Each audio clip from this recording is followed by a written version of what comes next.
No? Hindi basta-basta ang nagyan but delays are not denied. Tama? No?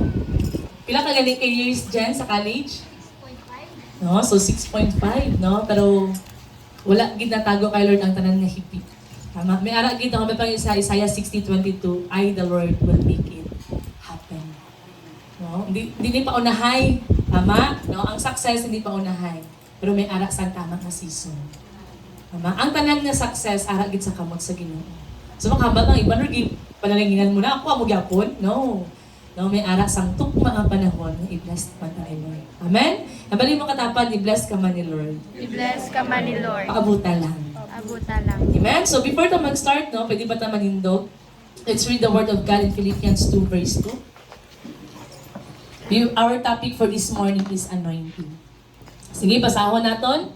1, 2, 3, go. Then make me truly happy by agreeing wholeheartedly with each other, loving one another, and working together with one mind and purpose. Gani, nagapangabay ako sa inyo para manginbugos gid ang akon kalipay. Maghigugmaanay kag mag-ugyon kamo. Kabay pa nga mag-isa ang inyong mga huna-huna kag katuyuan. Let's us bow down our head and let us pray. Pwede ba natin i-extend ang atong mga kamot? As Abba Father, Lord, we receive, O God, the anointing that comes from you. Salamat, Lord, Holy Spirit, continually ikaw magkikistorya ka na mo.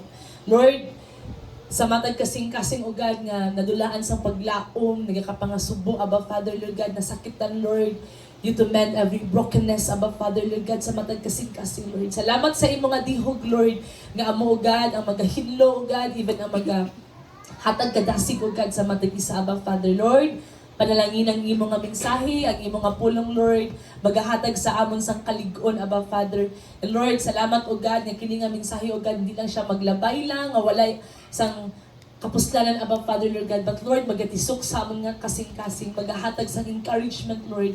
And Lord, salamat, O God, nga Lord, ang imo nga pulong magabag-uman sa amon nga huna-huna, sa amon nga tagipusoon, sa amon nga pagkinabuhi, Lord God.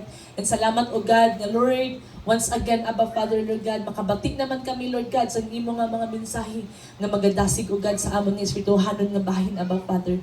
Lord, liguna ang matag isa. Lord, I speak, O God, that you will open, O God, every understanding. You will open every spiritual senses, O God. You will activate, Lord, every spiritual senses, O God. The eyes to see things in your perspective, O God. The ears to hear what the Spirit of the Lord is saying. And the heart to feel your heartbeat, O Abba Father. We cancel, O God, every veil of deception upon this place, O God. Salamat, O God, ikaw magatangtang, Lord God, sa matagbilo, O God, even sa lila sa kinabuhi, Lord God. And I speak, O God, nga Lord, maabrian, O God, ang amon nga huna-huna, Lord God. And salamat, Lord God, nga Lord, padayon ka, Lord, magapamuhat sa mataguna-huna, sa matagtagipusoan, Abba Father, Lord God. And I speak your presence, O God, to dwell upon every heart, O God. Lord, your presence to dominate upon this place, Abba Father. Your warring angels to post from the four corners of this room, O God, from east, west, north,